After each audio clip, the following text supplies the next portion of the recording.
Hi one and all. ఈరోజు Schezwan fried rice చేశాను. అందుకోసమని ముందుగానే ఉల్లిపాయలు, బీన్స్, క్యారెట్, క్యాప్సికమ్, పచ్చిమిర్చి, అల్లంని చిన్న చిన్న ముక్కలుగా కట్ చేసి పక్కన పెట్టుకున్నాను.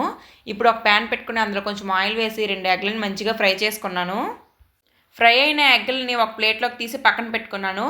ఇప్పుడు మళ్ళీ అదే ప్యాన్లో కొంచెం ఆయిల్ వేసి కొంచెం జీలకర్ర, ఆవాలు, పచ్చిమిర్చి, అల్లం ముక్కల్ని వేసుకొని ఒకసారి బాగా కలుపుకోవాలి.